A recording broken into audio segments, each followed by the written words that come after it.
Black fatherhood all the time. It must be Black fatherhood all the time.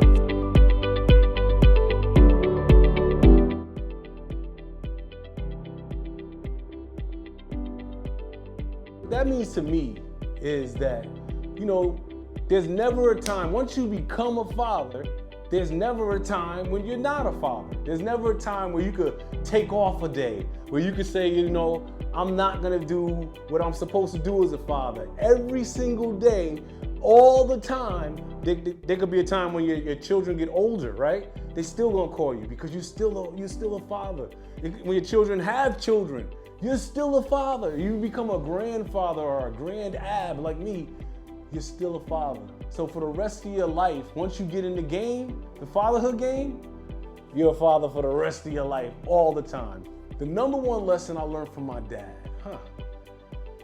I learned a lot of lessons from my dad, but I think the number one lesson I learned from my dad is that I think you gotta believe in yourself. I think that was a pretty important lesson, is that, he taught me that you gotta believe in yourself.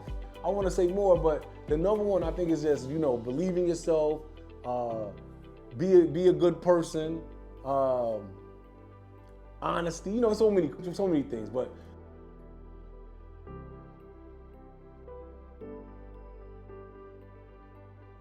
all right, so my favorite, I have 3 children. And so my favorite fatherhood memory with my oldest daughter, I'm gonna use my time.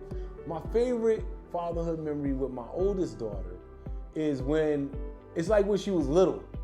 Like, I remember when when we used to be on in college, she would be on college campus. And at the time, her mom just drop her off. I'd be on the yard chilling and she just dropped my daughter off on me. And so now it's me and my boys and a baby.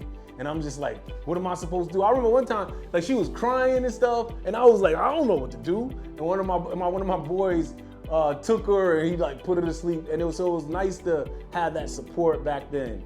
Another memory with her is even when, as she got older, always just trying to be consistently in her life and consistently have her, to know that I love her and I'm trying my best for her. So that's my oldest daughter. My second daughter, my middle child, my favorite memory with her is, I think also when she was little, and she's gotten right now, she's a teenager. And actually, you know what? My 16-year-old is actually hilarious.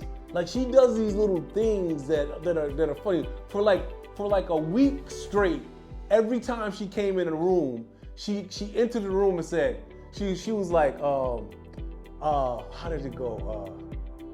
What's up, shorty? Every time she came in the room. So it was she walked in the room, she would say, what's up, shorty? And so I thought that was hilarious. She just has her own little style. And then my son, my favorite memory of my son is of course, last summer when I was baking him on the basketball court. It was just great for me. I mean, it helped my self-esteem out a lot. I appreciate him for taking all those jump shots to the face. And I really endured the time when he got a little upset and ran off because I hit a game winner from the corner of the driveway in an impossible shot. And it was a good memory for me, maybe not for him. But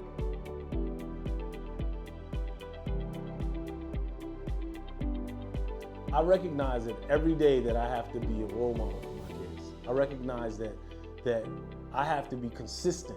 And it's something that I'm working on. One of the things I've really been working on as a father as my children get older is allowing and making sure that they have a voice, making sure that they can speak their minds, and I can accept some of the things they're saying as opposed to shutting it down. I want my kids to be independent. I want them to be smart. I want them to be able to take control and be able to be leaders in their community, be leaders of themselves.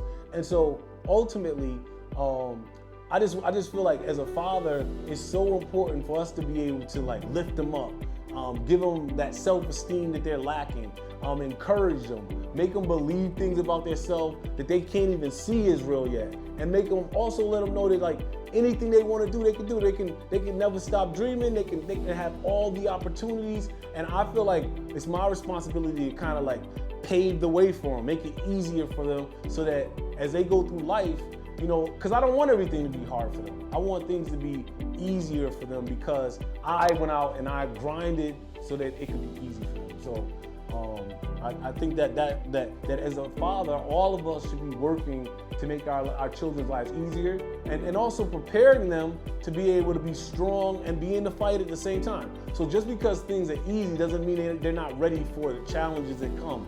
I just want us to, I want to have well-rounded children that are able to really do something with their lives and be happy with the outcome. You know, as my kids get older, one of the things I recognize is that they're entering phases of their life.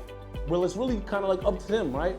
Like I might be able to help them out. I might be able to point them in the right direction, but they've got to make the choices and the decisions because I've given them all the stuff I can give them at this point, and they got to kind of like finish the game. So I just feel like as fathers, we got to continue to be there and be a support and realize that for the rest of our lives, you know, from the rest of my life, I'm gonna be a father. And there's never a time where I'll turn my back on my children and tell them I can't help them. I'll be there for them. I'm gonna give them my best because they're my responsibility forever.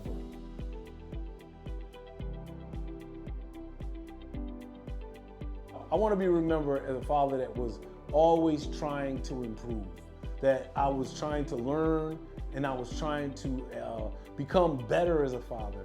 Like, I don't feel like there's an end game to fatherhood, like where, you know, because I feel like as a father, you have to continue to transition as your kids transition, right? So if I continue to be the father for when they were babies, that's not the father that they need right now. And so what I want them to remember that I want to be remembered as a father that I like met the challenge of their age, of their desire, of where they were in their life, and I had the answers and the support that they needed. Black fatherhood all the time.